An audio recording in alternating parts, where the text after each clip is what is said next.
Welcome back to the Stick 'em Up podcast. Brundi, we have just a couple more games left in the regular season.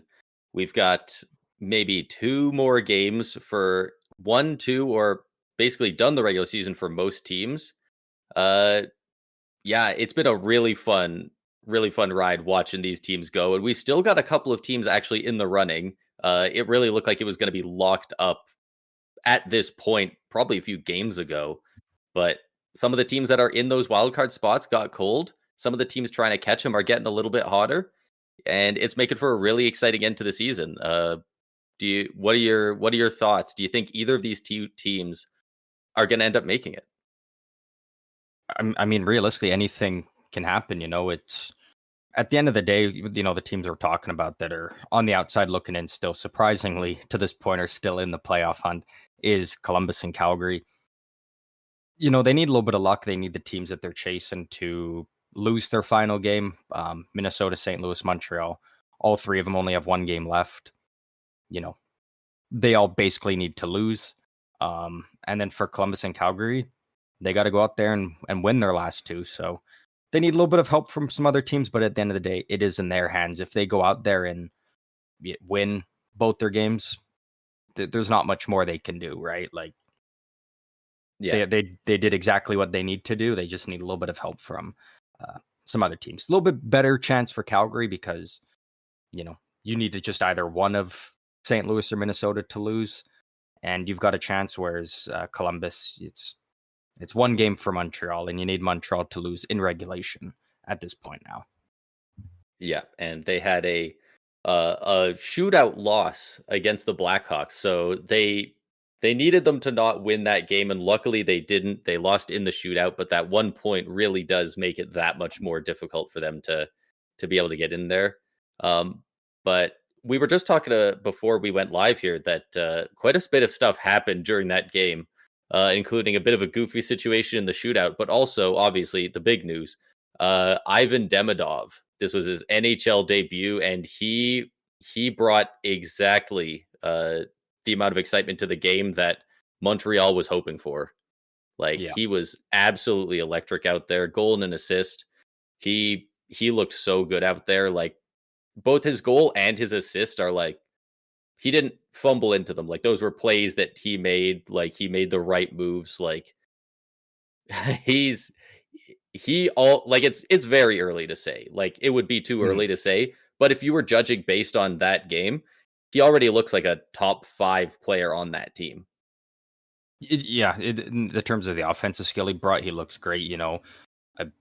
Obviously, when you're especially on Twitter, because that's where people, love to just be their little keyboard warriors. You've got the Montreal fans that, he can't do anything wrong, greatest player. And then you got the other people that are not Montreal fans and are exposing Demidov a bit for his one very poor back check that resulted in one of the Chicago goals. And you know what? At the end of the day, it's his first NHL game. He's got a lot of room to grow. He's going to grow a lot as a player, through the playoffs if they make it, through the offseason. But in terms of just the offensive skill we saw, yeah, he's going to be a very special player. A very special player for Montreal. Yeah. Not a ton of guys come in and with that much hype and deliver that immediately.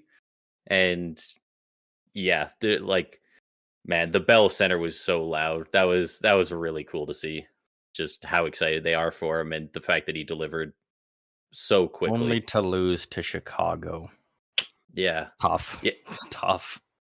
Yeah, and I guess we might as well talk about the way they lost in the shootout too. I believe you watched the entire shootout. I just caught a couple clips of it, namely the Frank Nazar goal question mark. Do you want to go through what kind of happened there?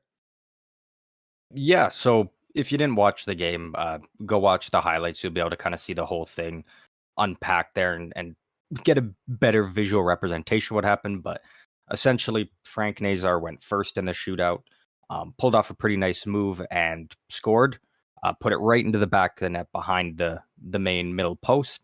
And he knew it was in. No one else did.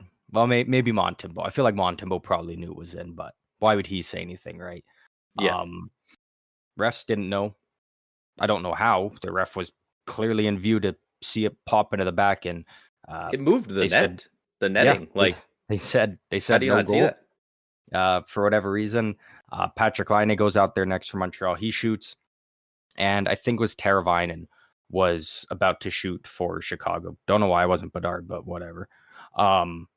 He goes to shoot, and then all of a sudden the situation room calls down and says, "Hey, you had a goal and you missed it." And so they review the play. They see that Frank Nazar scored, and they call it a goal after the fact. Montreal fans obviously not happy, but well, it's just because it goes against their team, right? Like they made the right call by doing that.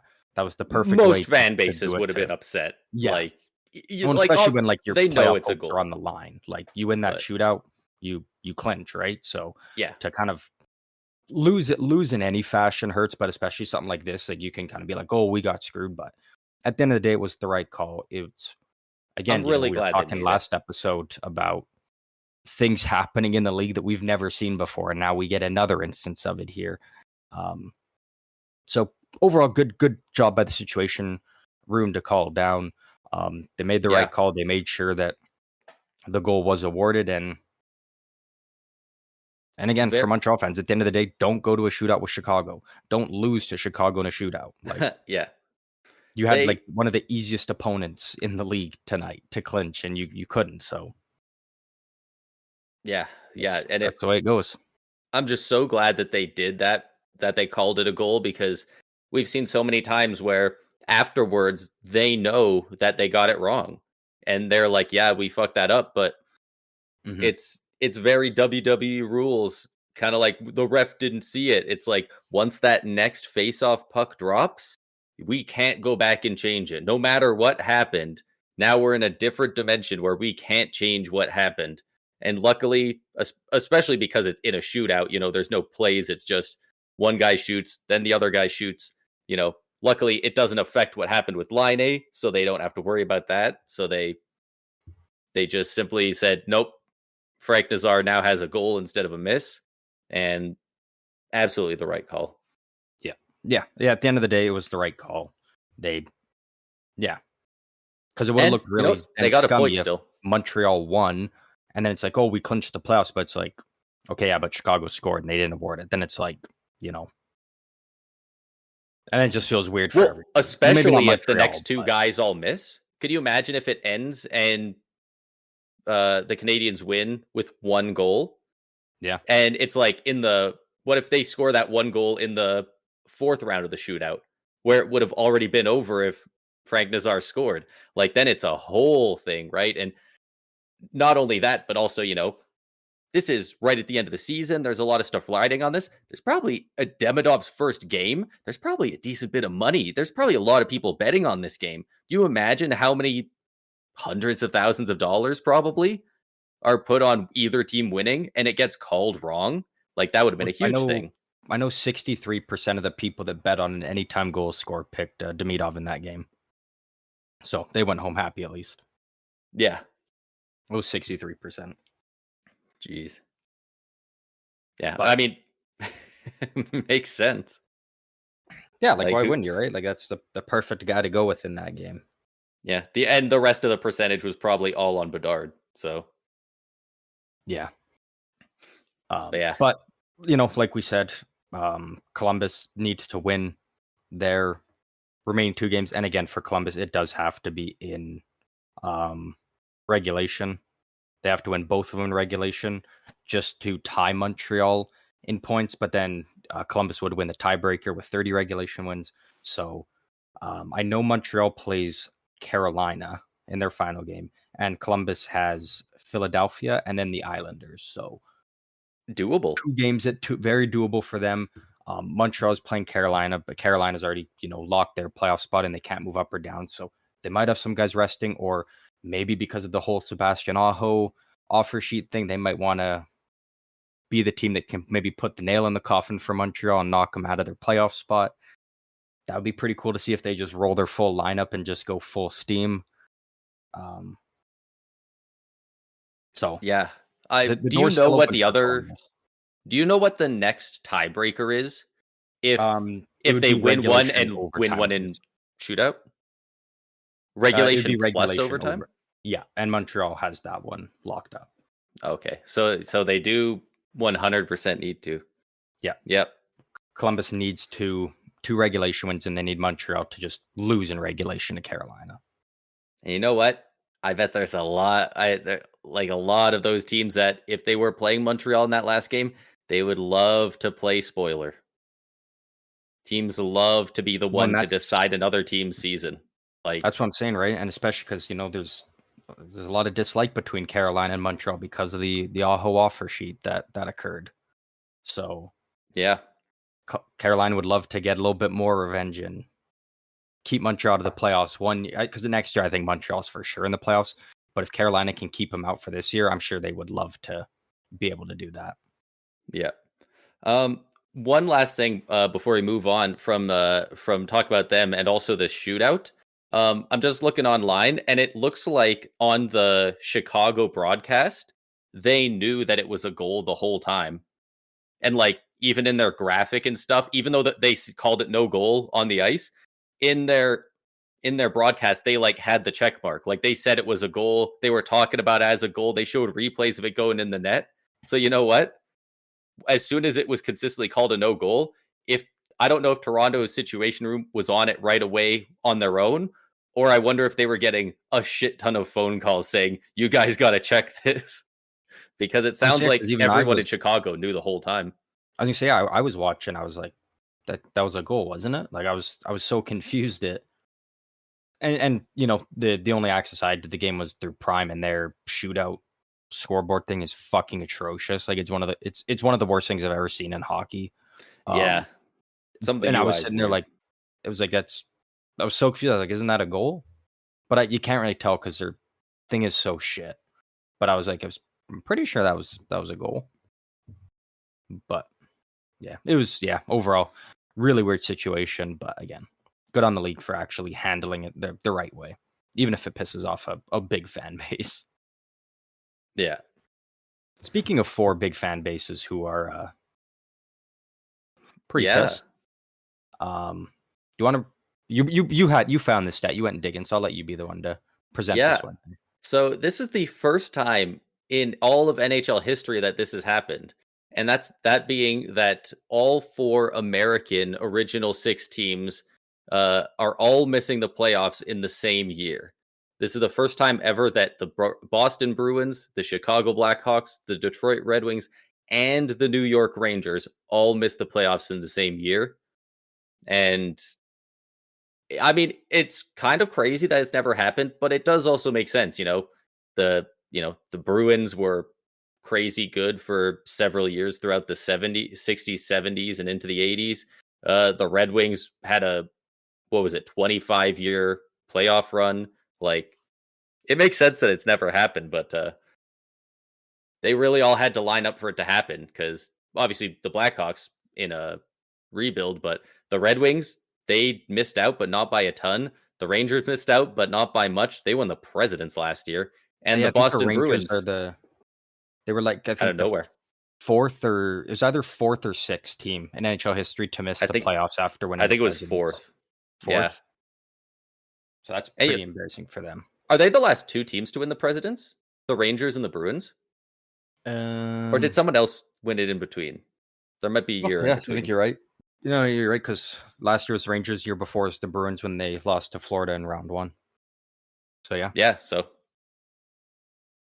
that's crazy to think their fall off was pretty steep. The 4 American original 6 teams are going to miss, and there's, again, it's not confirmed, but there is a chance that we could have 6 out of 7 Canadian teams in the playoffs.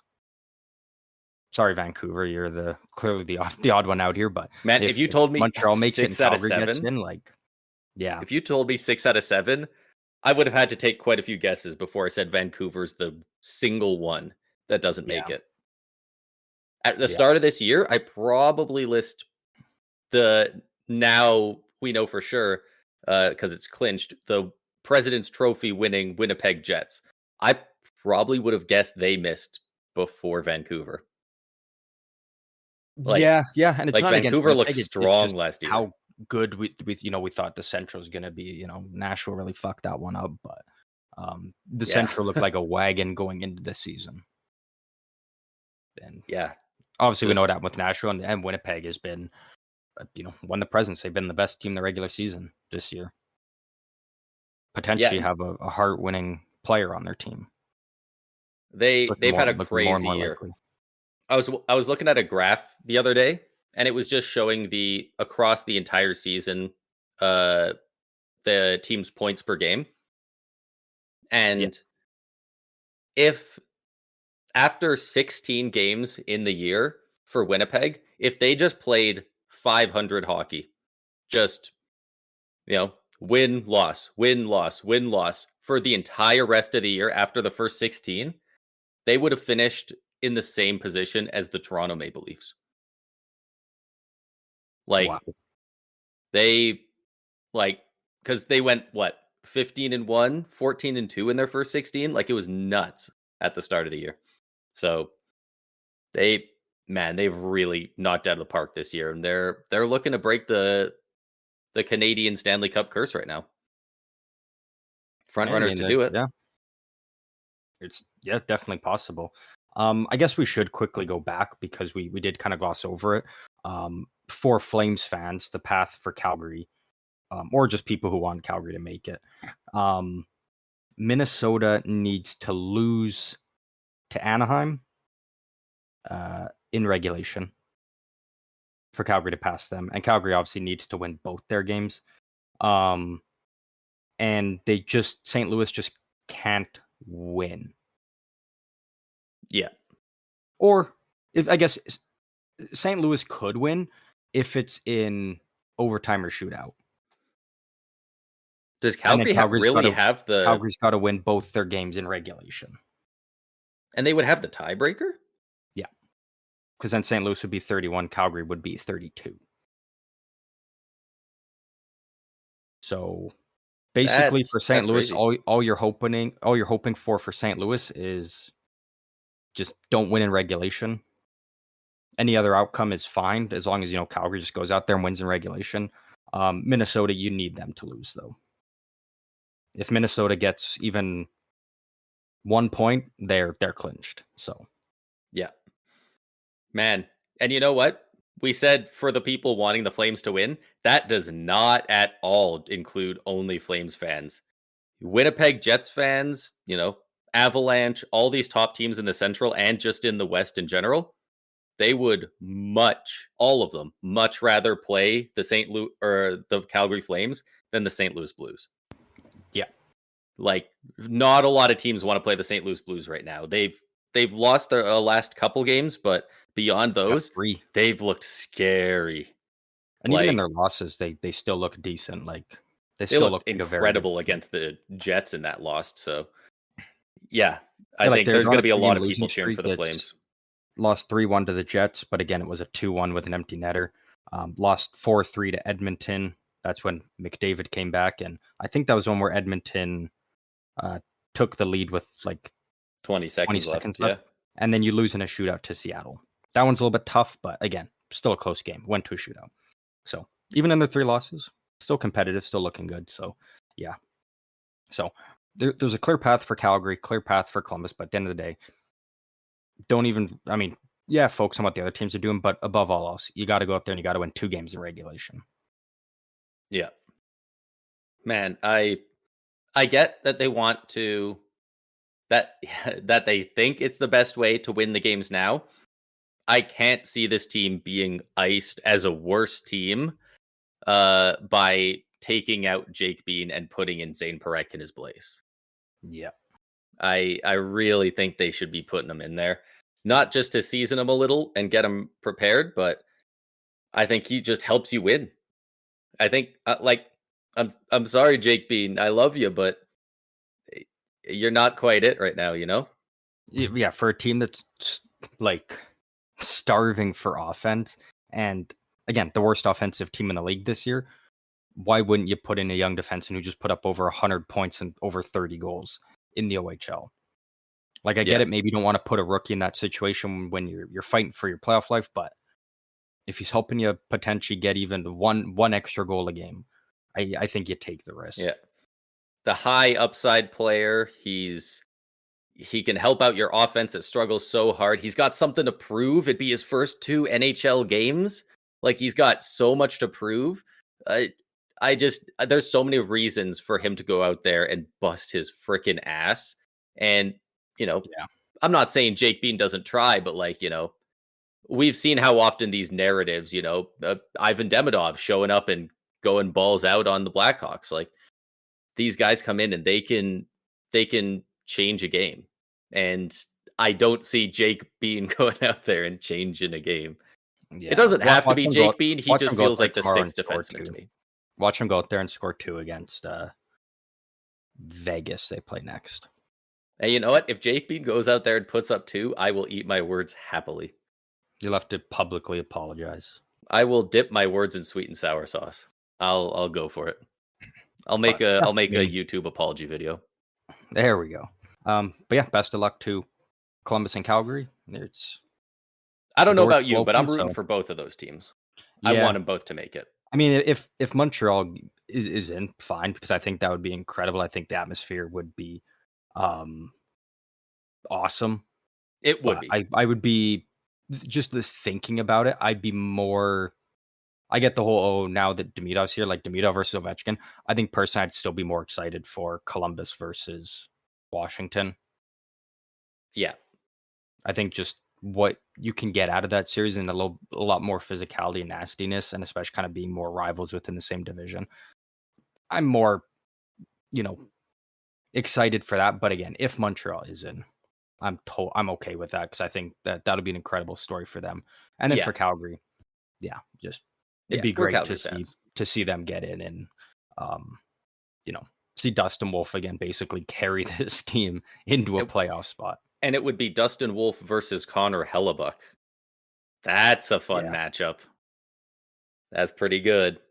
Yeah. And obviously, like you said, I don't have ill will towards the Habs or nothing like that. I just prefer to see Columbus get in.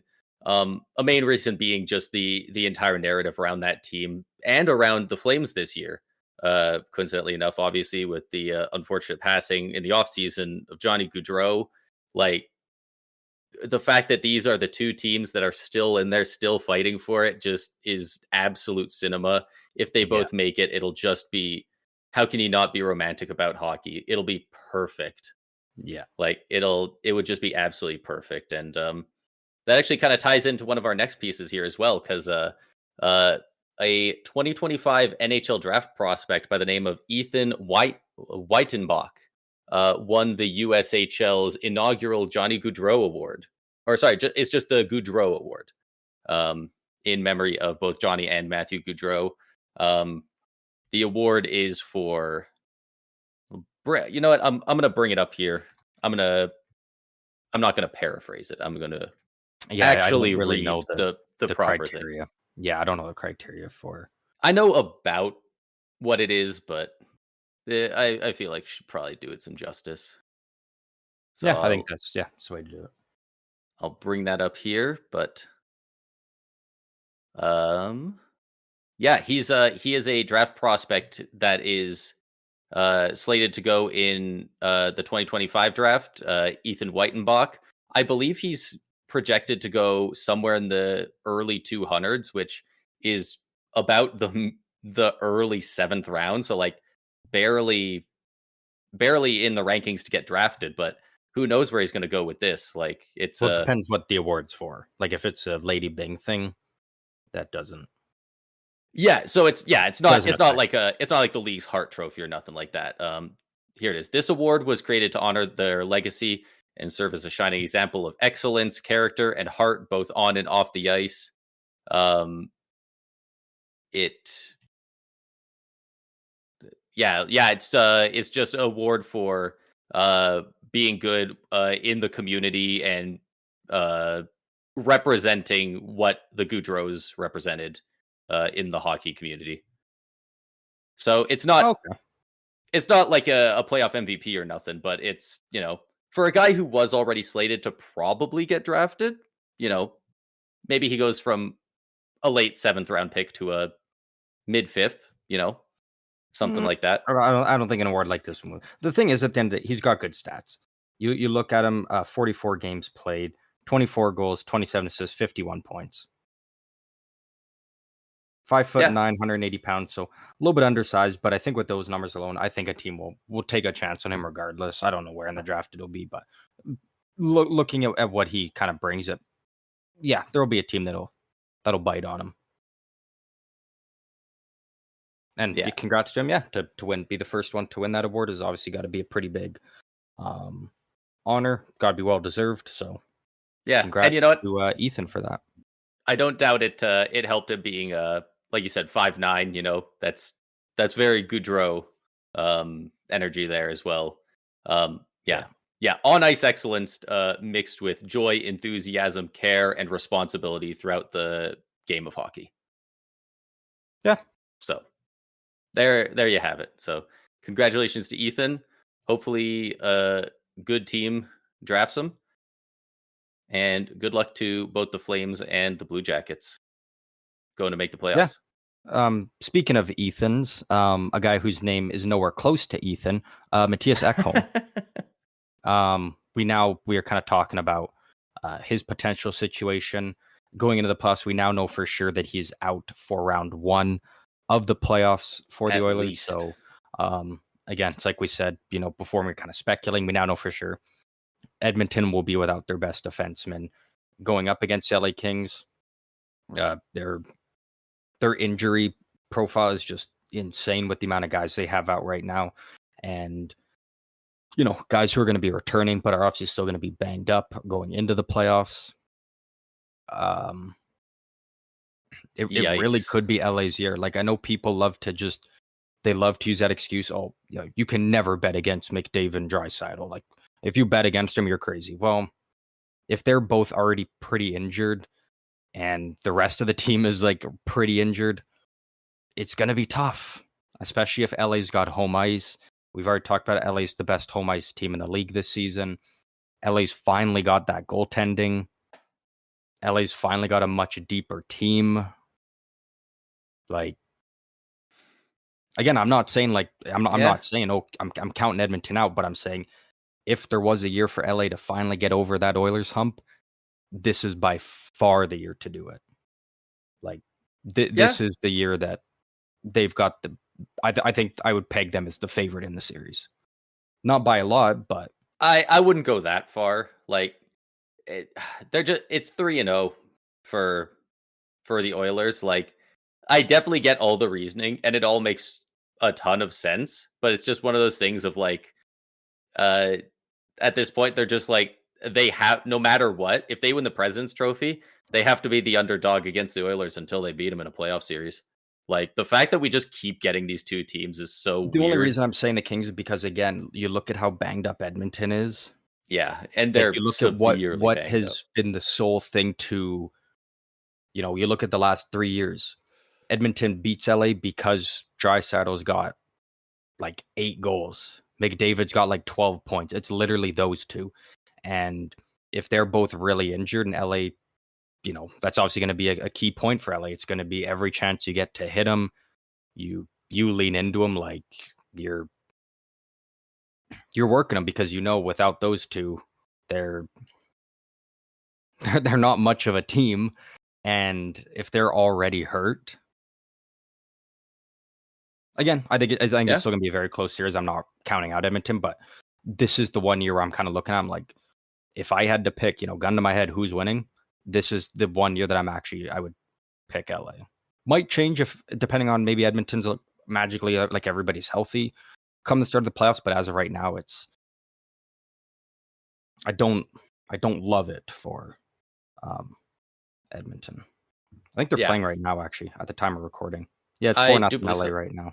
I was gonna say, I think it was 3-0 after the first. Like, yeah, it makes so much sense. It's just one of those things of like, after 3 years, I'm just like, it's one of those things where I can't pick the other way until it actually happens. And like a week ago, they beat Edmonton 100% year for it to happen.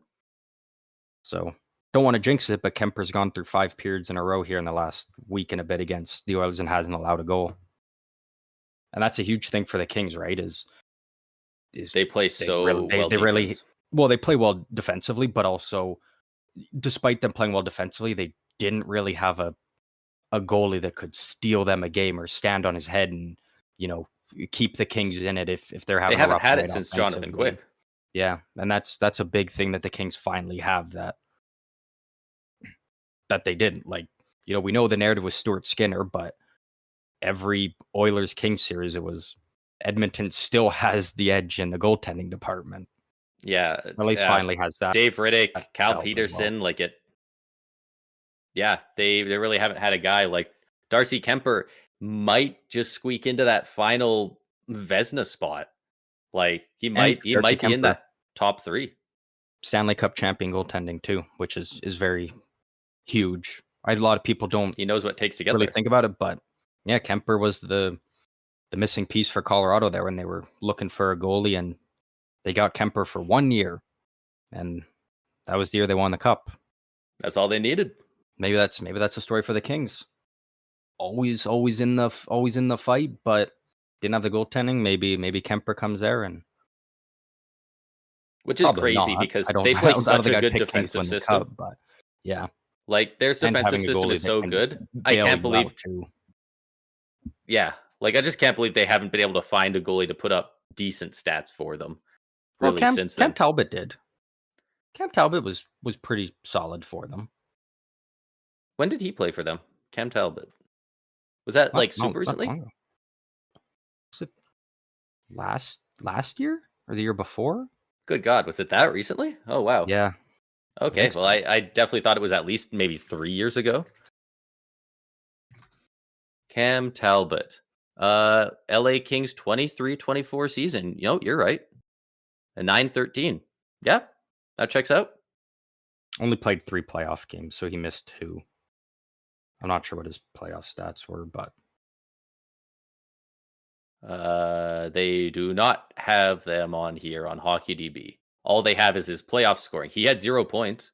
If that helps. Huge. That is actually very huge. That is good to know. He had a 9-19 and 1 assist for Edmonton in the 16-17 season. In the playoffs last year, yeah, Cam Talbot, a 5.3 goals against in his 3 games and an .861 save percentage. Ooh, yeah, that he got lit up in it. So I don't think he wasn't playing those other games because he was injured. It's because he was struggling that bad. Again, it's McDavid and Draisaitl in the first round. Like we said, Draisaitl ends that series every year basically with 8 goals, and McDavid's got 12 plus points. And yeah, I think McDavid was 2 points per game. Not last year, but I think the year before. No, yeah, it went 6 games. I think he had 12 points in those 6 games or something. Earlier today, I was looking at top scoring players' top scoring numbers in a single playoff series, and I think Draisaitl is 4th or 5th all time because he had I think it was 15 or 16 points against, I think it might have been the Flames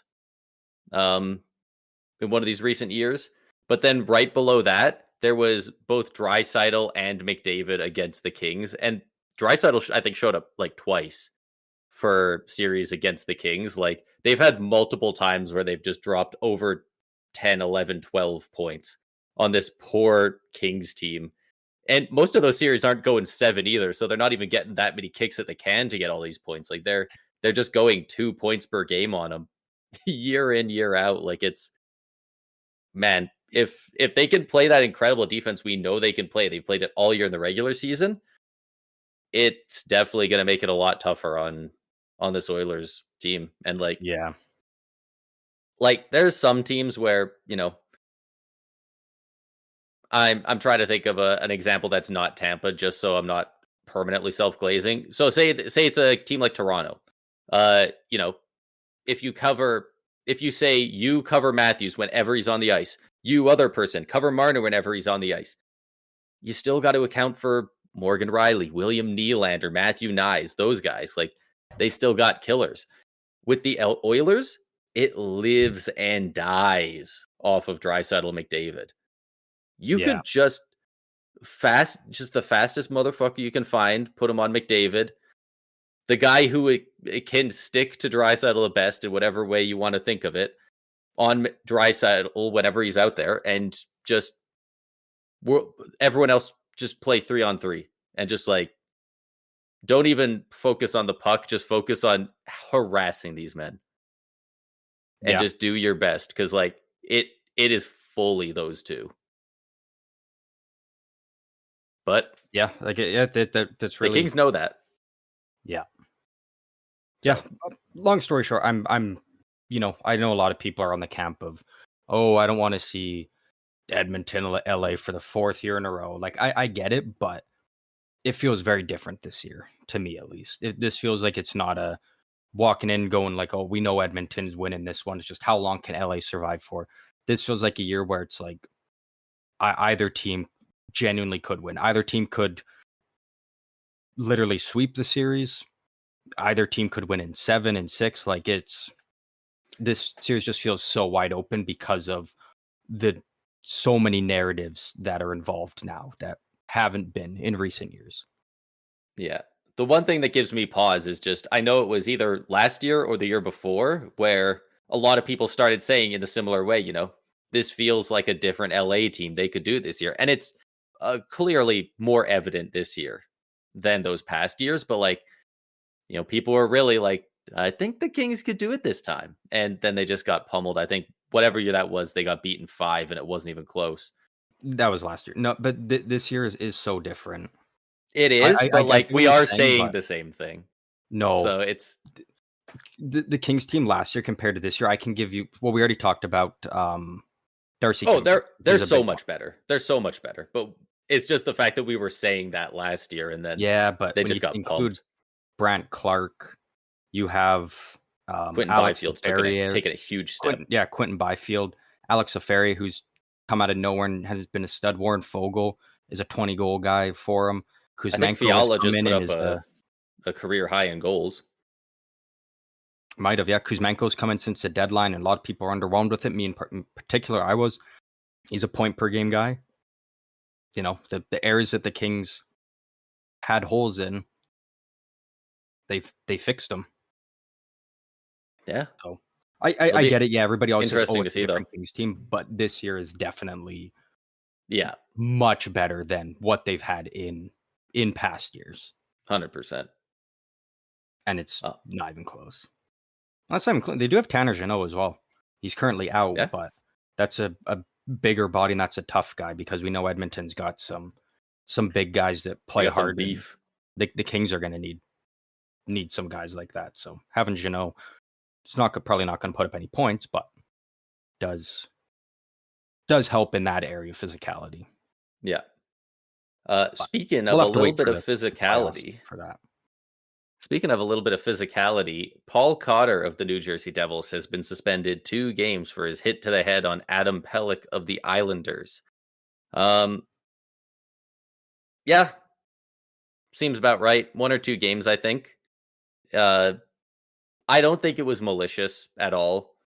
I think you could tell throughout the clip he has his head down. He's looking at the puck. He looks up and sees that Pelech beats him to the puck a little too late.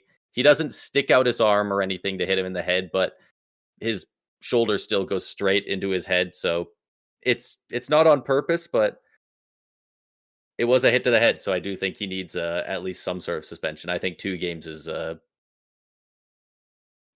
rare dub for the Department of Player Safety. I thought I assumed he was going to get nothing. The thing is they get and it was one of those weird ones because it was announced later that day that he was gonna, because it was an early morning game. It was announced later that day on the Sunday that he was gonna have a hearing. Usually they wait till like the following day, but they were like quick. They're like, nope, we're making it known he's gonna have a hearing and get a suspension. But again, you say a win for the Department of Player Safety. Again, it's 1 step forward, 1 step back for them. He gets suspended for a high hit as they've been doing all year, but Yakov Trenin got nothing. That was the one where is horrible. Him and Derek Forbort were in a fight, and then Derek Forbort's down on the ice on his back, no helmet. The linesman's on top of Forbort holding him, and Yakov Trenin gets one extra little wham in there. And people are saying, oh, it's just a punch. He broke Derek Forbort's orbital bone. You think about it. You touch your eye, you feel, oh, that big bone right around my eye. Yeah, he broke that with a punch. When, again, we talk about... I cannot believe this. We talk about the fighter's code, things you don't do.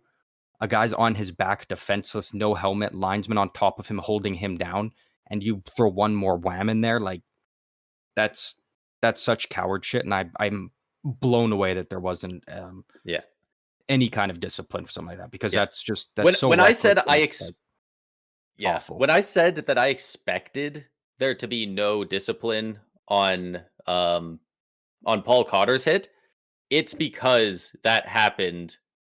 It was either later in the day or a day after the Trenin incident there where he punched him. The morning after. Yeah, the morning after. And that's why I didn't think anything would happen, because nothing came for Trenin. And I was like, okay, the Department of Player Safety just gave up for the season.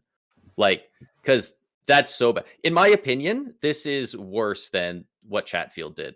Not by a long shot. And I mean, you're comparing a stabbing to a gunshot. Like, they're both bad things, right? But like, that's a perfect way of putting it, actually, yeah. But like, what a piece of shit. The ref's on top of him. He's on the ice. A punch hard enough to break orbital bone. Can you imagine if his head also hit the ice? Yeah. Holy fuck, man. Yeah. Like, my God. Like, that's just absolute chicken shit. That's horrible. Like, I'm so mad at Trenin. I'm so mad at the Department of Player Safety over this. I can't believe he didn't get anything. Like, my God. And I a guy, hate Derek the way the Forbort, refs who's handled it too. I will say, I don't like the way the refs handled it either. I thought it was very cowardly of the refs too. In what manner? Like how they broke up the fight, or how they called the penalties? Well, no, not how they broke up the fight, but how they called the penalties. Because we talked about before, like Dylan Strome, how it's like when there's a fight, you can't be the third man in, you can't leave the bench. But once Trenin did that, Teddy Bluger on the Canucks bench, leaned over the bench and with his stick gave a whack to Trenin, and the ref was right there and saw it. And originally they said they were reviewing a major penalty for it, and instead they just give Trenin 2 minutes for it, and they gave Teddy Bluger 2 minutes for it, and they just made it 4-on-4 instead. And they just gave Trenin a 10-minute misconduct and just kicked him out of the game. So that cheap shot was a 2-minute penalty, and it was just so they could offset what Bluger did. Yeah. So he got a free cheap shot there and didn't put his team down a man. Doesn't have to serve a suspension, no fine, like nothing. He got away with it for free. And I think that is such an embarrassment for the league. That because I really don't like that kind of stuff. I get it. You can't do stuff on the bench, but give him 10 minutes as well. That guy who leans over does that. Kick him out of the game as well. Kick Trenin out of the game, and then also Trenin gets 5 minutes or whatever. Like, yeah, I would have been. I cannot believe you don't get suspended for punching a guy who cannot defend himself in the face on the ice. He did get injured, which we always say, punish the action, not the outcome. Unfortunately, that's what we always want. They don't do it that way. If a guy gets injured, we know that if you get hit in the face with a stick and you go, ow, that fucking hurt, 2 minutes. If you go, that stings, but you're bleeding, now it's 4 minutes. Like, we know that an injury means it's more. So the fact that it was a horrible cheap shot while a guy's being held back by the freaking ref, such a vulnerable spot, he's even injured, no supplemental discipline. Very bad. That's fucking brutal. Yeah. This is the kind of shit why people look at it and go, the league is biased against Canadian teams. Like, friggin' American team doing against Canadian team. Like, whether or not that was a part of it, who knows? But whenever stuff like this happens, it's like, that seemed like a pretty black and white, easy suspension to make. And it didn't happen. I really wonder if at the end of the day it comes down to Minnesota's fighting for a playoff spot. So they don't want to give them a 5-minute penalty to kill in a... I think Vancouver was up by 1 at the time still. Might have been a tie game, but I think Vancouver's up by 1. And then the league is like, we don't want to suspend a guy and you're fighting for a playoff spot. I don't care. You know what? I think that is a playoff spot. You don't just get the green light to do dumb shit and get away with it. Like that's awful.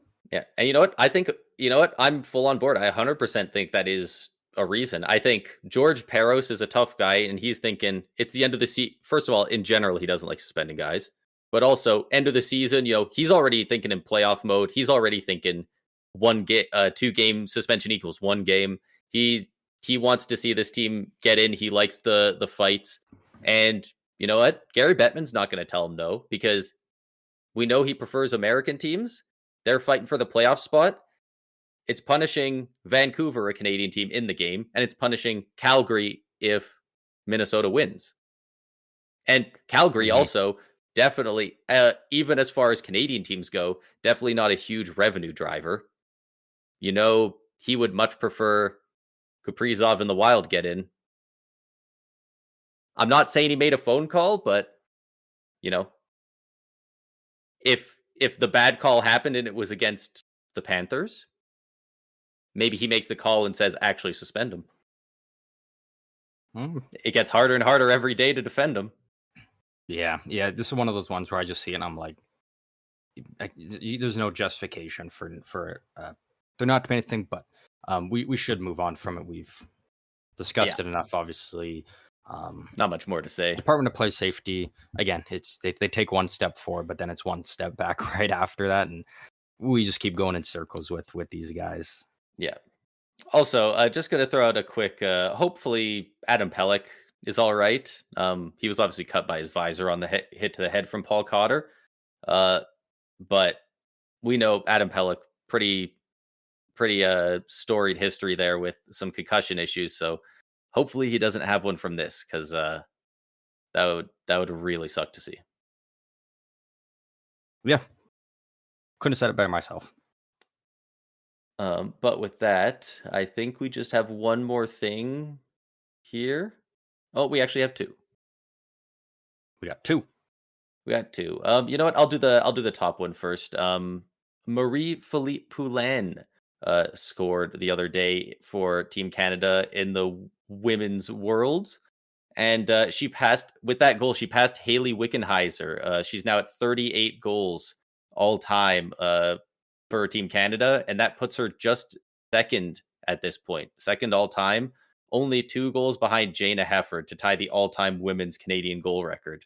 I'm not gonna lie, I don't look at that. I haven't seen that record recently. I was surprised to see Jayna Hefford up there, just because Marie-Philippe Poulin, Hayley Wickenheiser, in my eyes, those are the 2 best women to play the sport, as far as I know.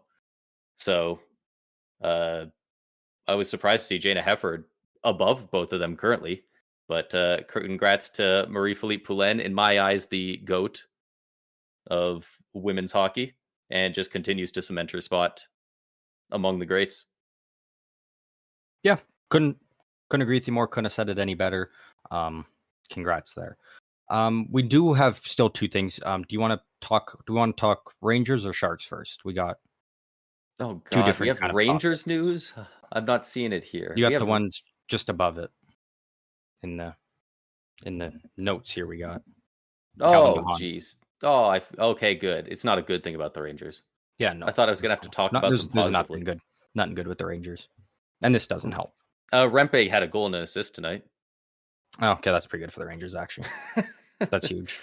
Calvin DeHaan, very openly, you don't hear a lot of this around the NHL, said, "It's fucked how I've been treated by the Rangers." I believe this was a few days ago. He said that he was traded for. I think he came from the Avalanche, if I'm not mistaken. Yeah, that was the Ryan Lindgren trade. Right. And so Calvin DeHaan comes into the Rangers organization, plays 3 games for them, 2 wins and an overtime loss.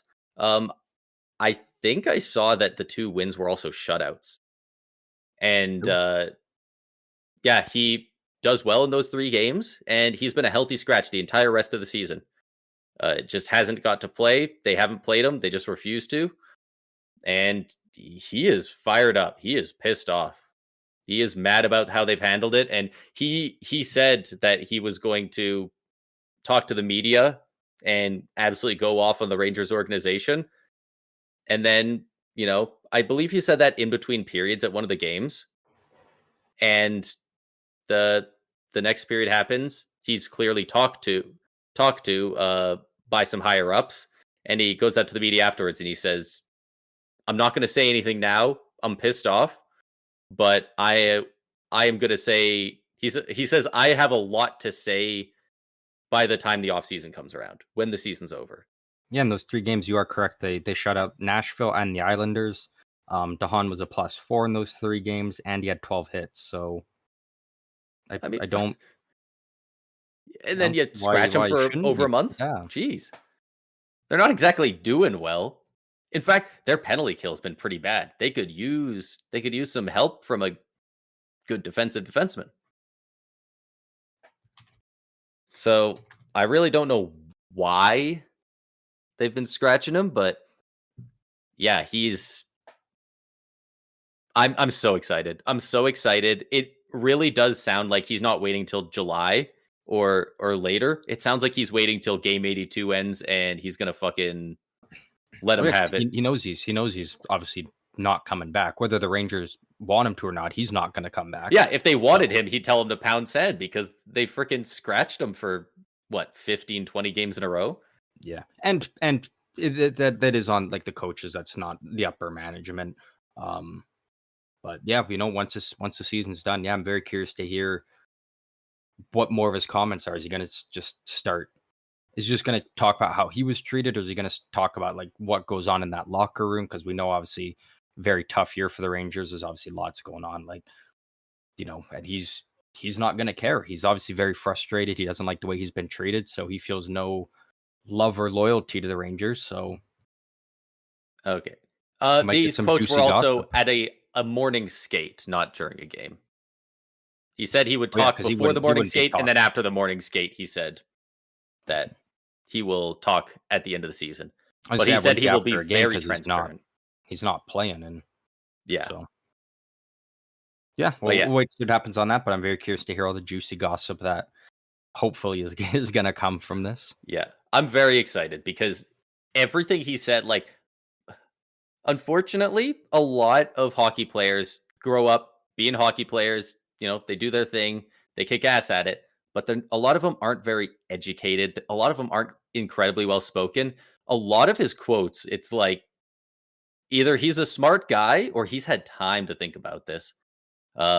He's laid it out very well, and I'm so excited to know what he says. Like, I've got a couple of quotes here that he did already say, and like, he's talking about those 3 games where 2 of them were shutouts, 1 was an OT loss. Did I help win those games that I played? Maybe, maybe not. But we still won and collected some crucial points to climb the standings. I understand the youth movement in the NHL, and I'm getting older in hockey years, and I may not play every single night, but I still feel like I can contribute and help this team win. I know I'm not going to play 20 minutes a night, but again, I feel like I can still keep up and help a team in certain facets of the game. I'm not trying to be a villain or gain attention or throw shade on the organization. I would have preferred a scrum setting to chat about how my time with the Rangers has gone. As a player, you have to respect the lineup decisions, whether you like them or not. It's just been frustrating not being able to compete and do what I love. I hope everyone understands. Like, for a guy who's so outwardly pissed off, the words are calm, but I feel like that might go out the window after game 82, and I'm excited to hear it.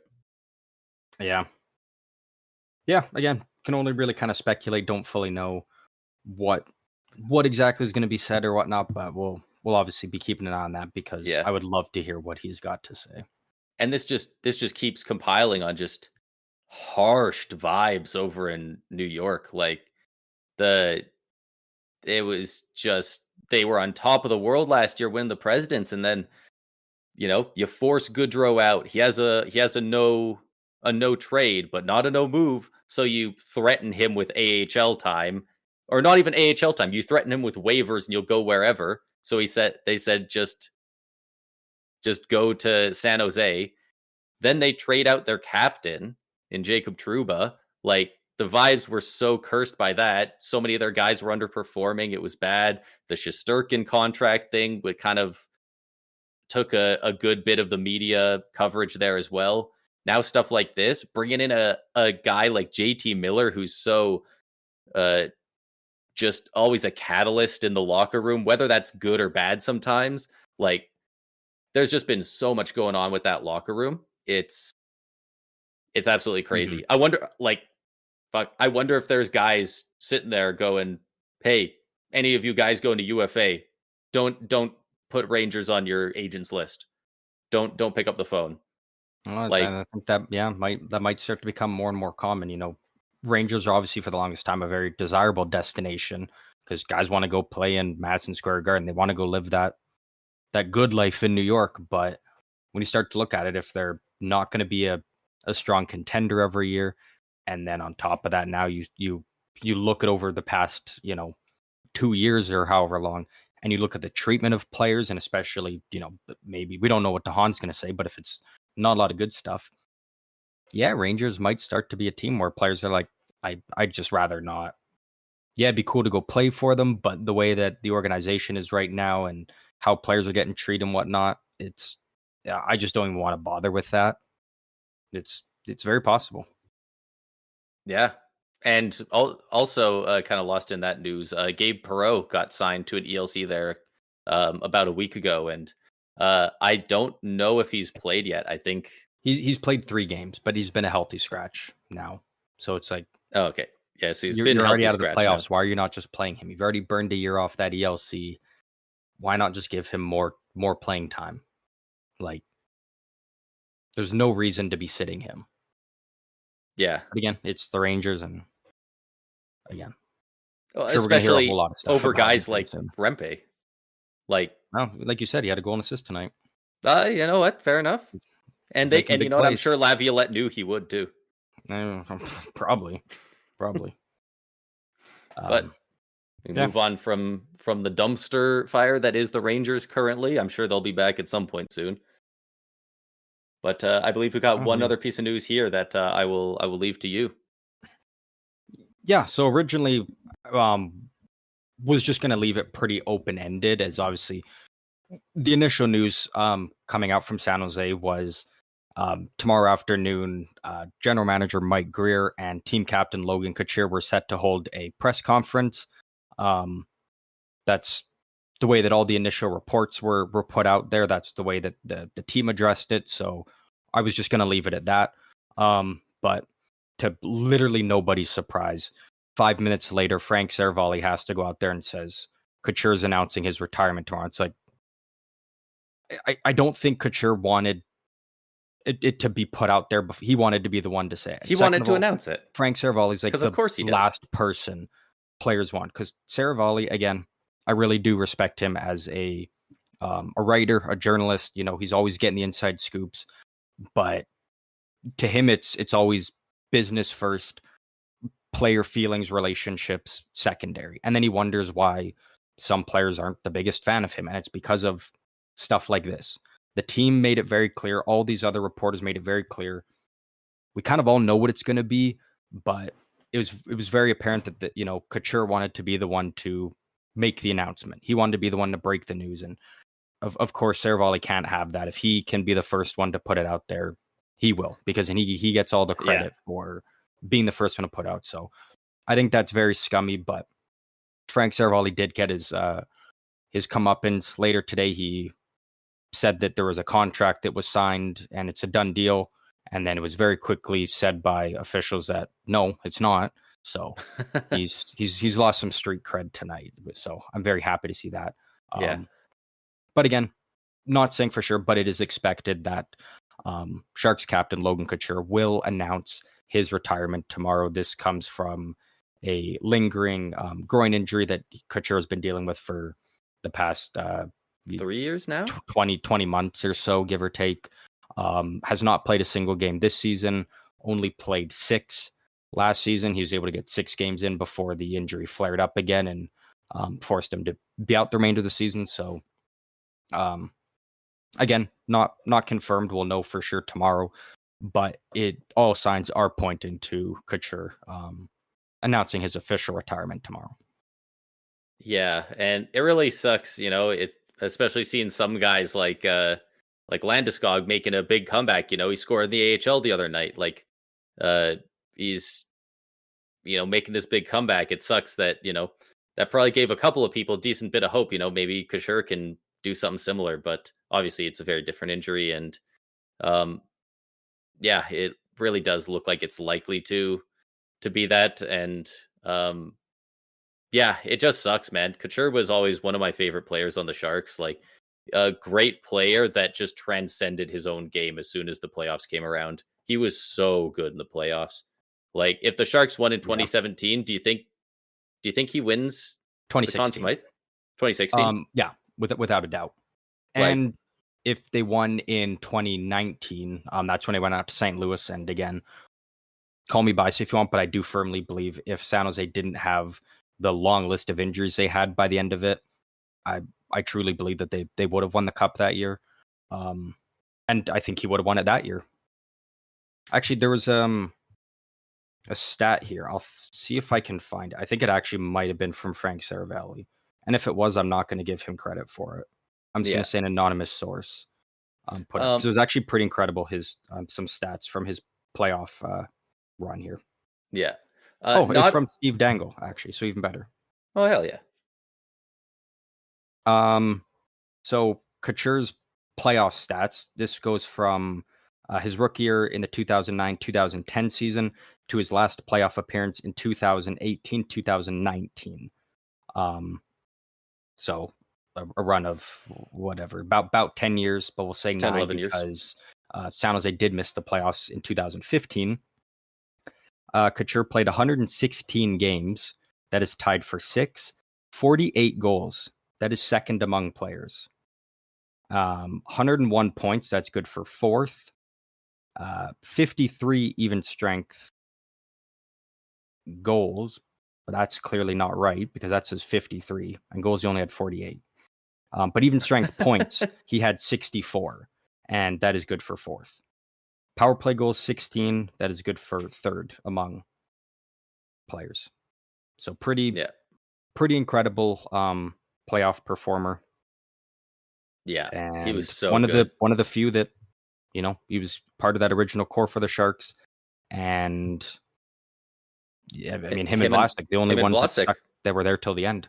And it sucks when a guy can't go out on their own terms. Yeah. Well, Alec Martinez, who also announced his retirement out of the blue in Chicago's final home game. Him and Pat Maroon retired in the same game. Those guys, they get to go out on their own terms. They get to have that final moment. For Couture, it wasn't a possibility due to the nature of this injury. It just sucks when your retirement as a player in the game you love so much is just forced onto you. Yeah. And you don't really get that final moment. You don't get that big send off for that final year, kind of like what Marc-Andre Fleury is having so much fun doing.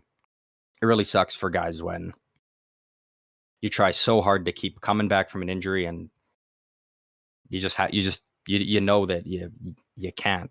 There's no coming back, and it's time. It's tough. It sucks. I feel for him. It's going to be an emotional press conference for him, I got to imagine. Yeah, absolutely. And I think I might know your answer to this. I have a leaning to one side that I think your feelings are, but I want to ask, assuming that is the announcement that he's retiring, do you think that Logan Couture gets his number 39 retired by the San Jose Sharks? Do you think they will, and do you think he should? It's a very tough question. If he's going to get his jersey retired, I think it's going to have to wait until they retire Pavelski's number 8, because I do think that's coming eventually. More and more teams are starting to do this, and I would not be shocked if... Would I like to see his 39 get retired? Yes. Do I think it's going to? No. And it's because I believe that San Jose is going to start doing what more and more teams are starting to do, and they do around the inside of the arena somewhere. They do their Ring of Honor, and I believe that Couture will be the first Shark player to get put into that Ring of Honor that they do. I know Vancouver's got it, along Tampa with Bay numerous has it. other teams. Tampa Bay has it, and so I don't think Couture gets his 39 retired. But I do think he's the first player that gets put in that San Jose Ring of Honor. So players can still wear 39 if they want to. I doubt many guys are going to want to, just because you just kind of leave that number unofficially retired. But I do think San Jose will honor and acknowledge what Couture's done for the team in some way. But do I want them to just retire his number? Absolutely. Absolutely. Okay. But okay, interesting. Because I don't think it does. I actually had a conversation with somebody online about it earlier, and they said something very similar. They said they can't retire it before Pavelski's gets retired. And yeah, I definitely think if it were up to me, I would 100% retire them both for San Jose. I love the idea of the Ring of Honor. I think these are two players that are above that level. They're not, they're not Joe Thornton. They're not guys where 100% it's going to be retired and 100% they're in the Hall of Fame. But they, I'm trying, I have to go with what I know, right? I have to relate it to what I can. So to relate it to the Tampa Bay Lightning, a guy like Vinny LeCavalier, you got to retire that jersey, right? But then what about a journeyman who's been with the team a long time, been good, but not that upper tier player? A guy like an Alex Killorn. Him, I don't think they need to retire his jersey. But I think he would go on the Ring of Honor. I think he'd be a perfect guy to be in there. He played with the org for 13 years, I think. Maybe it might be even been a year or two longer than that. He was there forever, and we were the team that drafted him. He was great for us, all the cup runs. But he's not Stamkos, I think he would fit on that Ring of Honor. As far as the Sharks go, I put Pavelski and Couture on a level above that. And I would too. Again, I've got the side of what I want versus what I think. I 100% do want them to, because I think, again, you look what he did in the playoffs, and not enough people look at playoff stats, man. Those are the stats that are the most important. That's when you win. People love talking about, Ovi hit 895. Man, don't get me wrong, that's an incredible and sick achievement. But it sucks because if you ask somebody who's the guy with the most goals in the playoffs, I mean, everyone, I can assume it's Gretzky, but I don't know for sure, and I have no clue what the number is. But that it feels like that should be a number people know, kind of, right? But people don't think about the playoff stats near as much, even though those are kind of, as soon as somebody's doing bad, as soon as Mitch Marner has a couple bad games in the playoffs, everyone's dogging on him. But guys have great playoff runs, and it's kind of everyone's like, sure, but what about the regular season? So, but yeah. And I guess when you kind of think of it, there's lots of guys from San Jose's, numerous cup runs that I think just fit more of the criteria of a Ring of Honor. Probably actually, I think it does get retired.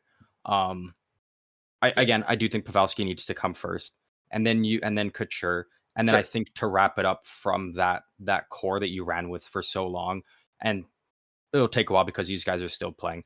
I think 88 for Burns and then 44 for Vlasic. I think those two have to as well.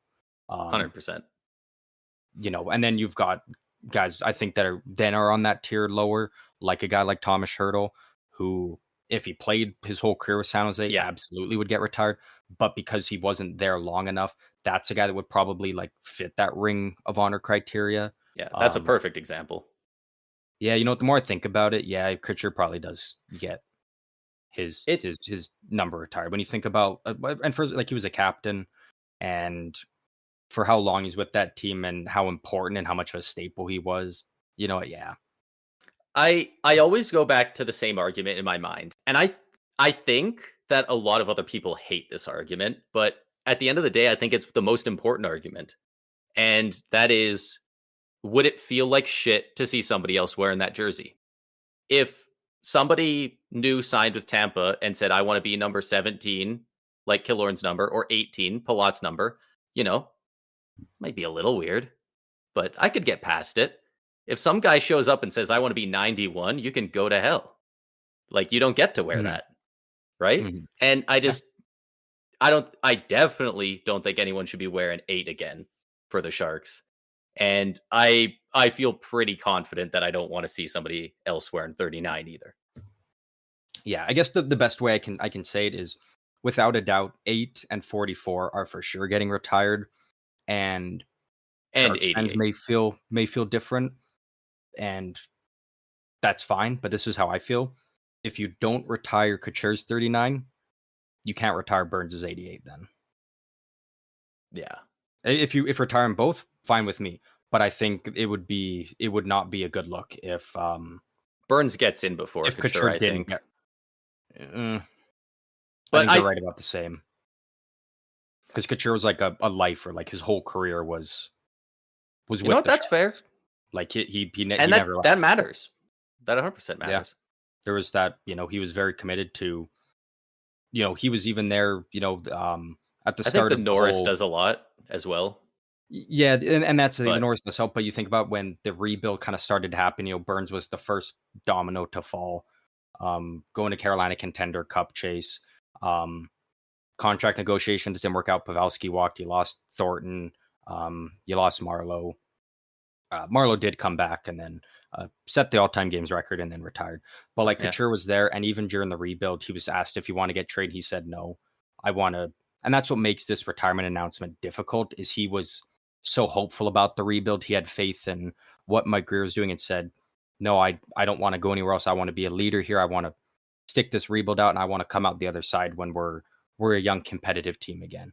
And unfortunately, he won't get the chance to do so. But he was very open about, you know, I've got my no movement clause.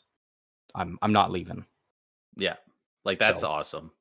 Like, so you yeah, don't the get a more I lot think of about it, guys yeah, doing that, I man. would retire it. I think I want it to, and I think it should. So you, Hey, you did flip me on it, yeah. I 100% I think love to so. hear it. But we'll obviously wait for the official announcement tomorrow. We don't know for sure. I would love for him to switch up and be like, "Damn, I'm going to be ready to go next season." I think that would be awesome, and I'd love that. And then I'd love to rub it in Frank Cervalli's face. But it does sound like it is this announcement of retirement, which definitely does suck. But again, we will wait for The official official. confirmation tomorrow. Yeah. And I know you already mentioned it, but again, congrats to two players, Pat Maroon and Alec Martinez. 6 Stanley Cups between the two of them. Is Yeah. it 6 or 6, yeah. 5? Oh, 6. Martinez got one with the Knights, didn't he? Yeah. Yes. So congrats to both of them on incredible careers. They got a cool send off by the Blackhawks. I did see a lot of people wondering, do they just not care to travel with the team? Apparently both of their wives are incredibly pregnant. So they're both about to have kids. Uh Unrelated, I would assume. Well, and So they're not traveling with the team for the past few games. So they wanted to just go out on home ice and then stay at home with their families. not only So that, you see that a lot with these veterans when they're on a team that's not going to make the playoffs. If they've got like 2 road games to end the season, they usually, obviously the biggest thing is, obviously, yes, their wives are pregnant, but a lot of the time these veterans do just say, last home game is going to be my last game. I want the send off in front of the fans, and that be it. And then you allow the young, some younger guys to get called up and get a crack in the lineup in the last couple games. Give those young guys a bit of a tryout to, because there's spots open now with these guys retiring. They want to give these young guys a chance to jump up and try and grab that spot, which is a thing I love that those veterans do. They kind of like, they get that big send off on home ice, and now they're like, let the kids take over here and try and win a job. yeah, But obviously, yes, congrats to Martinez and Maroon on great careers again. 6 Stanley Cups between them.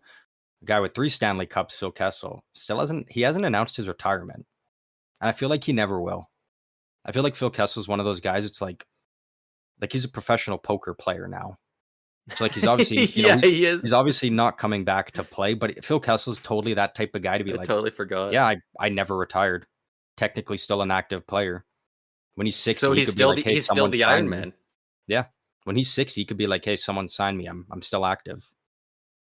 It would be really funny. It would be really funny at 50 years old. He goes, hey guys, I'm at, what's he at? 995 career points. If he like hits up a team that's like already clinched the presidents or something, and he's like, hey, can you sign me and like throw me on the power play? I want to hit 1K. Takes all his gambling money and says, I'll pay you to put me on the ice. There's a team down bad enough. Anything's possible. Hell yeah. The Utah Phil Kessels. Ooh. It's better than the Oreo Blizzards, that's for sure. We are at the tail end of the episode. That is all the latest news around the league and coverage of the ongoing playoff races. We will know everything officially come later this week, when next episode will actually be a playoff preview. Yeah, I guess. Season ends Thursday, so by the time Friday's episode comes out, playoffs start Saturday. So next episode will be a quick end of the regular season recap, and then playoff talk, playoff predictions. So it's coming up right away. Yeah, man. It always hits me. I'm always around the mid-season, around that January, February. I'm like, man, this is taking forever, man. I want to know what the matchups are going to be. And all throughout March, I'm like, damn, when's the playoffs going to get here? And then the playoffs get here, and I'm like, oh shit, when did that happen? Yeah, as of right now, we do know that LA and Edmonton will once again be facing off in the playoffs. Dallas and Colorado, the return of Mikko Rantanen, that'll be going on in the first round of the playoffs. Gabriel Landeskog, we actually didn't mention him. He scored his first professional goal since returning from injury down in the AHL, the Colorado Eagles. Boys are obviously very pumped, all who were there in attendance for it. Really cool moment. A whole bunch of the guys on the Avalanche were there. A ton of their team just healthy scratched the game that they had that day and went and watched it. So that's really cool. Like that's awesome. Like that clearly means so much to the team. Like Nathan McKinnon said, Art Ross race, whatever. I don't care. I want to go watch Landeskog play in his first professional game in 3 years. Like that means a lot for the locker room. That does a lot more than the trophy does for the team. Yeah. Well, and McKinnon is injured though, so they are resting him for playoffs. He is, but if he didn't have this to do, I don't doubt that he would have gone for it. Actually, yeah, considering he is going for it, yeah, for us, yeah, that is true. So again, congrats to Gabriel Landeskog, and we also do know that Carolina and New Jersey will be facing off in the first round of the playoffs. So we have 3 confirmed matchups, and we are waiting for the dust to settle on the other 5. Only a few days left in the regular season. We know that Toronto is the top seed, and we know Tampa is the 2nd seed, I believe. Yes, in the Atlantic. So we know they're both going to have a home ice advantage. Probably going to be Panthers, Lightning, and Leafs, Sens. But and I hope it stays that way. That's exactly the Sens what I want. could jump it, but it's not looking that likely. But yeah, that's going to be. I mean, Battle of Ontario, Battle of Florida. Sens can't move up. Oh, because the Panthers got a point tonight. No, they didn't. It didn't go to. Didn't go to overtime. But Florida would have the tiebreaker. They've got the tiebreaker anyway. Yeah. So the only thing that could happen is Tampa could win both their games, and Toronto would have to lose both, and Tampa would leapfrog, which potentially possible. Really, I did not think that we were able to pass them at this point. Huh? Look at that. Well, Tampa would need one regulation win. That's why people said that not that they've clinched the division. People were saying they clinched home ice advantage, because even if they drop down to 2nd, they still have home ice in the other matchup. Yeah. The headlines are making sense now. And then But we know yeah, that, much like you, I hope it stays the same because yeah, do not get me wrong, I don't feel safe around this Florida team. I feel a lot less safe around Matthew Nyes. Get that fucking kid away from you know us. what, fair. He does dominate Tampa. And then we do know Washington will be playing either Columbus or Montreal. We're obviously rooting for Columbus, but if it is Montreal, we are totally okay with that. You're basically picking, hey, you want hot chocolate or chocolate milk, you know. Both are good, but you're always kind of in the mood to be leaning towards one or the other. Um, Well, which one are and you then leaning to? Hot chocolate or chocolate milk? chocolate milk. That's Columbus. It's colder there. I'm a Actually, I chocolate don't milk guy know. as It's well. not true. Montreal's fucking way colder, but whatever. Columbus is the chocolate milk in this situation. Yeah. And We actually Winnipeg have and Vegas, who knows with them? There's yeah, three teams. They could face any one of them. possibly unbeknownst to a lot of our listeners, but we actually do have a secret third brother, and he's a huge hot chocolate guy. That's like his favorite drink. Huge hot Yeah, chocolate boy. That is true. but he's Um, not a Canadians fan. yeah, that's true. But again, obviously we'll wait till later this week. We'll have a lot of stuff coming out. Just lot of regular season wrap up, lot of playoff talk. Probably won't have enough time, so maybe there'll be a lot of special behind the scenes stuff posted across our socials. So check them out. You know where they are. They're down in the description, in the links. Just click them. Come over to socials. On every episode, every platform. Come over, say hi. Come talk playoffs. There'll be a lot Yeah, of stuff. we're going to be there. all over there, man. It's going to be so fun to watch.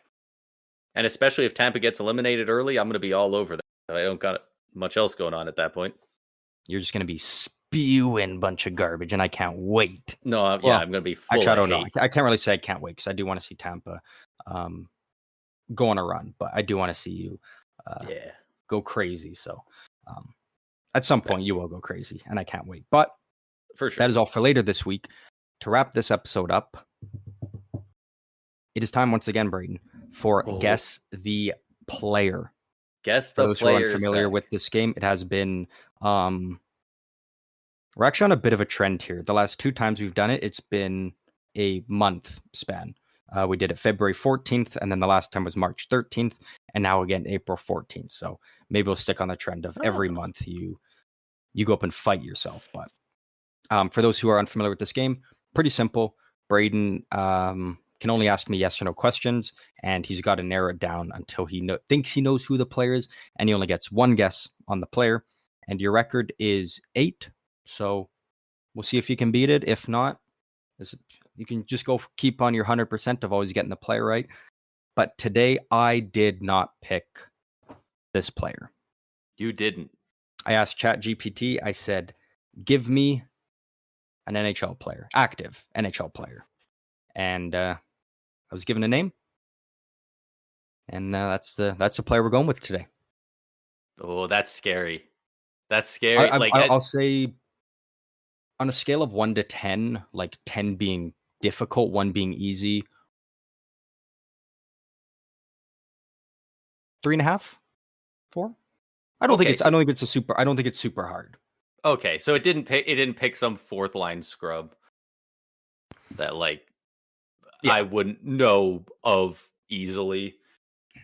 Yeah, but also a 3.5. It's not. It didn't just spurt out. Oh yeah, Sidney Crosby. So I'll say 4 out of 10. That seems like a good difficulty. And my record is. Did you say 7? 8. 8. That's what you got last time. So I want to go for 7. 7. Yeah. Man, I had some luck to get 8 last time. This will be tough. You had some crazy luck last time. Well, but whenever you are ready, you may begin.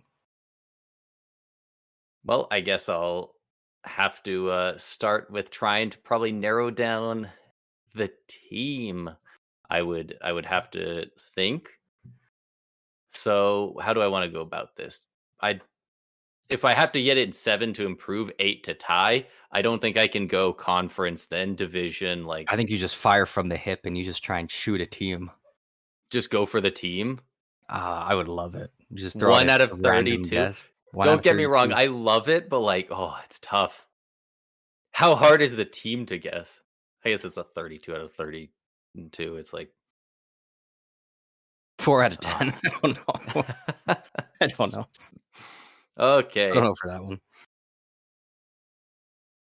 Oh, maybe I'll try and narrow it down in a really specific way. In a really specific way. Yeah. Okay. I like it. Okay. So, because normally in the past I've asked which conference or which division. For this one, and we are going to go based off of.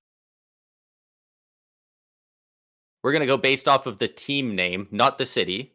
Like, not the Calgary Flames, but just Flames. Okay. Does the team this player plays for start with a B? Start with A B. a B. So, Bruins, They do not. Blue Jackets, Blackhawks. Damn. I had to try and shoot for it. I mean, like, I can't slow down now, or I'll just end up with like a 10. I keep going like that. Oh, man. It's not the Blues. What's another popular letter? What are a lot of teams using? S, Sharks, Stars, Sabres, Senators. Is it a team on a team that starts with an S? It is not, no. Damn. Are they on the New Jersey Devils? Unfortunately not. They are not on the New Jersey Devils. That'd have been an insane snipe. Is this player a forward? They are a forward. Ah, he's on the board. They are a forward. Oh my god. Okay, so what have I guessed? B, S, and Devils. And Devils. But hey, you do know it's a forward at least now. And they're a forward. Man. A forward. Are they in the Central Division? They are not in the Central, no. Unfortunately Not in Central. not. Brutal. Are they in the Atlantic? They are not in the Atlantic. Oh, man. How many am I at? 6? Yes. Yeah, you are at 6. So this next guess would, if I got it, just guess the player with this garbage info I have. I would beat my record. You would. If I got one hint and then guessed it, I would tie. Yeah. I mean, So you're picking between teams in the Metro and the Pacific and teams that don't start with B or S. and aren't the Devils. And yeah, and aren't the Devils. And aren't the Devils. All right. You said it was a 4. That's easy-ish to guess. So I'm going to go with a higher profile player, but not quite a star. Maybe not yet. I am going to guess. Are you guessing a player? I have to. Oh, I love this. I have to go. I can't lose my aura, which I'm about to do. This. I've gotten so many bad guesses here, but I know they're a forward. And I am going to go with forward from the New York Rangers, Alexei Lafreniere. Oh.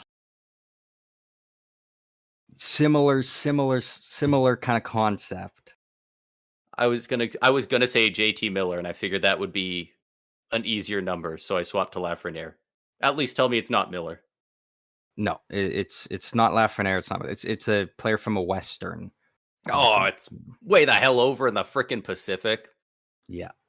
Oh my god. Is it Mark Stone? I'll give you one If all I'm gonna say is West, but it's Pacific. If you can guess the player here, you don't win, but you keep your street cred. Okay, so it's You in get the to keep Pacific. street cred. It's in the Pacific. It's not the Sharks. That's pretty much all I have narrowed down. So it's in the Pacific, not the Sharks, and a forward. Forward. Not for the win, but to keep street cred, which is pretty important. Did you say anything else? Like you said it was similar to something, or was that when I guess Lafreniere, you said it was kind of similar, but kind of, yeah. Well, I don't know if that's going to lead me down a weird path, but I don't have a ton to go on. He kind of fits a 4 for difficulty, so I'm going to go with the guy who went second overall that year, Quinton Byfield on the LA Kings. Great guess. I thought you were going to hit it with second overall pick. Oh! Yeah. Jack Eichel. No. No. The other second overall pick in the Pacific. Who else is there? Leo Carlson? Fuck, the other second Matty overall Beniers. Pick. Matty Beniers. Matty Beniers. I thought you were going to know it, and you're like, second overall pick. I'm like, oh, shit. And I'm like, oh, yeah, Byfield. Oh, yeah, Eichel. Yeah. Oh, yeah, Carlson. Okay, the other one. Matty was Beniers. Leo Carlson second, or was he third? No, he was second. He was second. Beckett Seneca was third. Well, that was a different draft. Fantilli went. Yeah, that was a different draft. Yeah. Seneca was the following year. Could have had Demidov. Matty Beniers. Could have had Demidov. Hey, you said that it was a team without an S. Their freaking logo's an S. But they're the Kraken. They are the Kraken. They are the Kraken.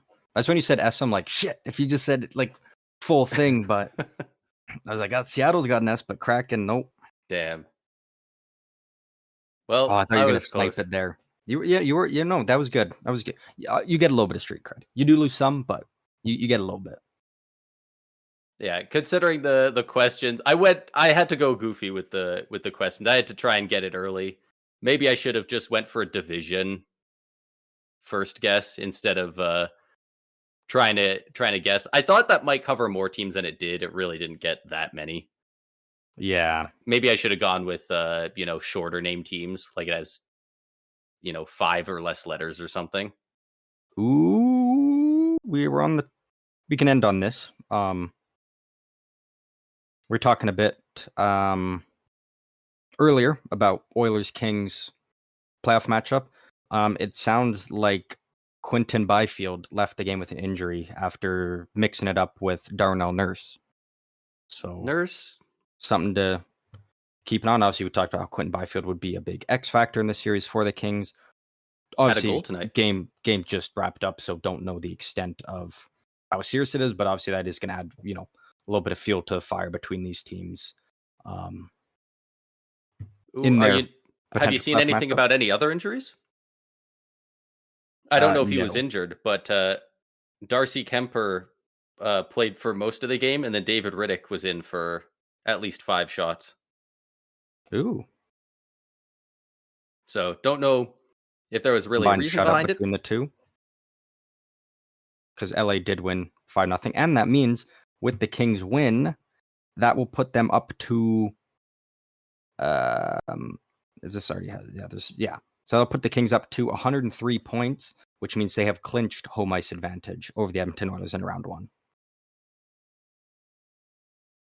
So that's pretty huge for the Kings.